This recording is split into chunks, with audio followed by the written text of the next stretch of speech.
কৃষ্টি সংস্কৃতিৰ অপুৰন্ত সম্ভাৰ। তেখেতৰ সৃষ্টিৰাজিয়ে অসমীয়াৰ হৃদয়ত আলোড়ন তুলিছিল। মাটিত গুণ থকা তেখেতৰ গীত আৰু কবিতাই যুৱ শক্তিক দেশমাতৃৰ সেৱাত জীৱন উৎসৰ্গা কৰিবলৈ উৎসাহ যোগাইছিল আৰু কৃষক বনুৱাৰ মনত উন্মেষ ঘটাইছিল নতুন উদ্যমৰ। সমাজত প্ৰবল আশাবাদৰ সঞ্চাৰ কৰা বিপ্লৱী শিল্পীজনে নৃত্য গীতৰ মাজেৰে সাংস্কৃতিক পৰিৱৰ্তনৰ প্লাৱন আনি সম্প্ৰীতি আৰু ভাতৃত্ববোধৰ এনাজৰীৰে অসমীয়া জাতিটোক শক্তিশালী কৰিছিল। ৰাভাদেৱৰ জাতীয় চেতনা, সংগ্ৰামী সত্তা, দেশপ্ৰেম আৰু নিৰ্ভীক অবিচলিত ব্যক্তিত্ব সকলোৰে বাবে প্ৰেৰণাৰ অমল উৎস। এইগৰাকী মহান শিল্পীৰ সোঁৱৰণত আয়োজিত ৰাভা দিৱসৰ পবিত্ৰ অনুষ্ঠানত আজি 2025 বৰ্ষৰ ৰাজ্যিক পৰ্যায়ৰ বিষ্ণু ৰাভা বঁটা, শোণিত কোঁৱৰ গজেন বৰুৱা বঁটা আৰু স্বৰ্গদেউ সৰ্বানন্দ সিংহ বঁটা তথা ৰাষ্ট্ৰীয় পৰ্যায়ৰ শ্ৰী শ্ৰী মাধৱদেৱ বঁটা, বীৰ চিলাৰায় বঁটা আৰু কালীচৰণ ব্ৰহ্ম বঁটা প্ৰদান কৰা হৈছে।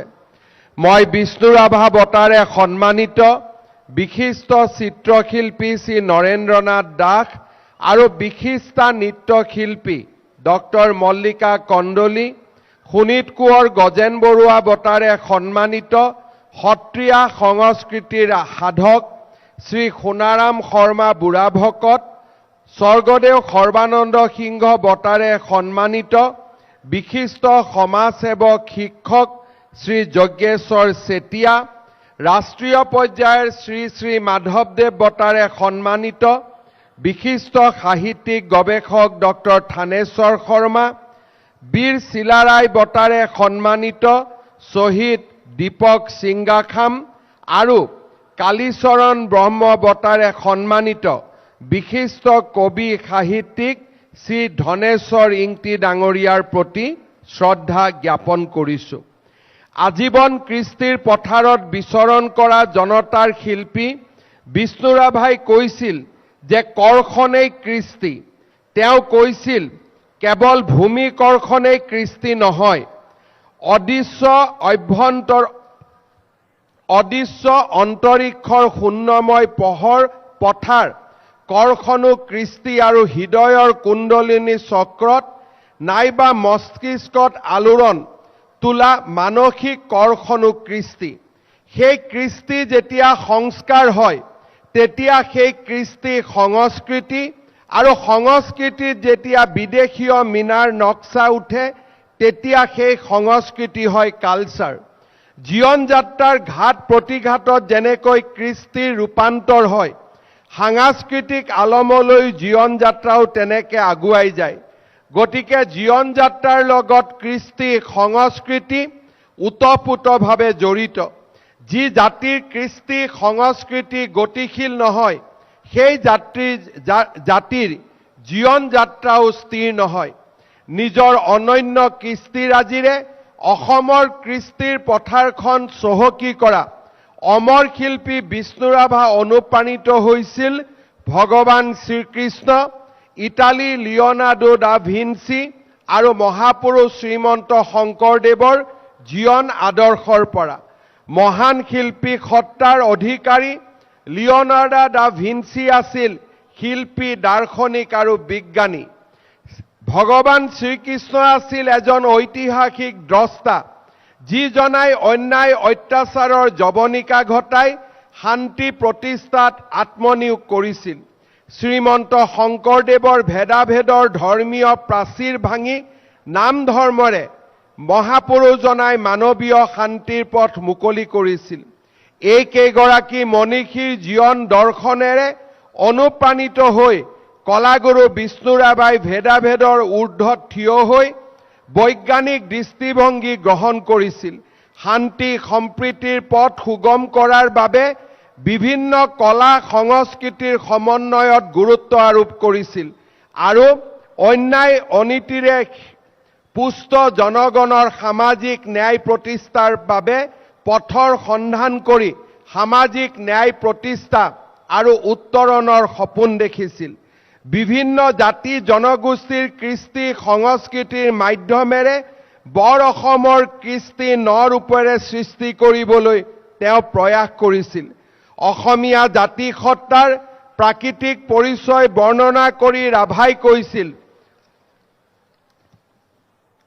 লুইতে দিবঙে বোৱাই আনে মিচিমি কৃষ্টি, কুন্দিলে চুতীয়া কৃষ্টি, দিহিং নোৱাদিহিং আৰু টেঙাপানীয়ে খামটি, চিংফৌ ফাকিয়াল মৰাণ সোণোৱাল কছাৰী কৃষ্টি, দিখৌৱে আনে নগা টাই আহোম কৃষ্টি, সোৱণশিৰিয়ে মিচিং মিৰি কৃষ্টি, কুৰি বুঢ়ী গাং ভৰালীয়ে দফলা কৃষ্টি, লংকা কপিলী যমুনা কলঙে মিকিৰ ডিমাচা কৃষ্টি।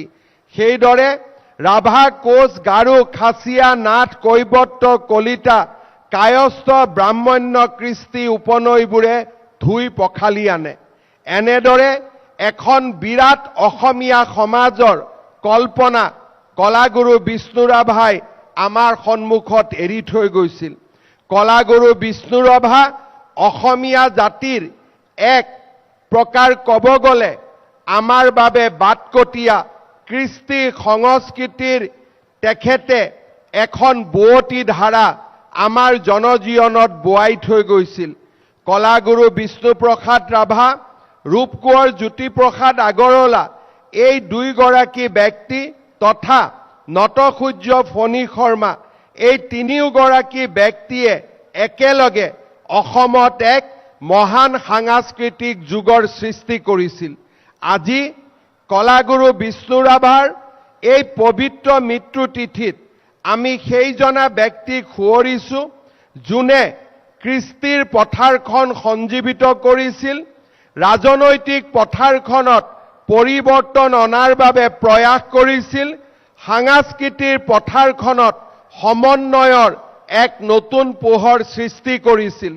এইগৰাকী ব্যক্তিয়ে অসমৰ জনজাতীয় সমাজখনক অসমীয়া মূলসুঁতিৰ মাজলৈ ওচৰ চপাই আনিছিল আৰু জনজাতীয় সমাজৰ প্ৰতি থকা বিভিন্ন ব্যক্তিৰ যি মনোভাৱ, সেই মনোভাৱক পৰিৱৰ্তন কৰি এখন বৰ অসমীয়া জাতি নিৰ্মাণৰ প্ৰয়াস কৰিছিল। আজিৰ এই পবিত্ৰ দিনটোত মই অসমবাসী ৰাইজৰ হৈ পুনৰ এবাৰ কলাগুৰু বিষ্ণুপ্ৰসাদ ৰাভাৰ পবিত্ৰ স্মৃতিলৈ শ্ৰদ্ধাঞ্জলি জ্ঞাপন কৰিছোঁ। নলবাৰীত আজি আমি কেন্দ্ৰীয়ভাৱে বিষ্ণু ৰাভা দিৱস পালন কৰিছোঁ। চৰকাৰে অনুষ্ঠিত কৰা ৰাভা দিৱসৰ উপৰিও আজি অসমৰ গাঁৱে ভূঞে জনতাই বিষ্ণু ৰাভাক সোঁৱৰণ কৰিছে আৰু বিষ্ণু ৰাভাক অসমৰ জনজীৱনত এক মচিব নোৱাৰা স্থান দিছে।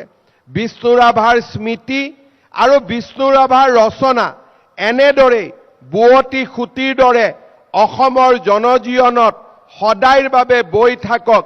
অসমৰ নৱপ্ৰজন্মই বিষ্ণু ৰাভাৰ আদৰ্শেৰে প্ৰেৰণা পাওক আৰু আমাৰ অসমীয়া জাতিয়ে বিষ্ণু ৰাভা, ৰূপকোঁৱৰ জ্যোতিপ্ৰসাদ আগৰৱালা, নটসূৰ্য ফণী শৰ্মাৰ সাংস্কৃতিক সত্তাৰে আগুৱাই যাওক, তাকেই মই কামনা কৰিছোঁ।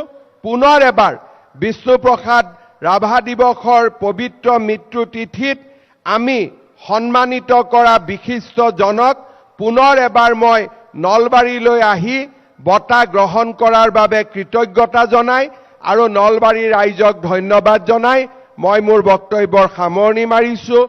ধন্যবাদ। জয় হিন্দ, বন্দে মাতৰম।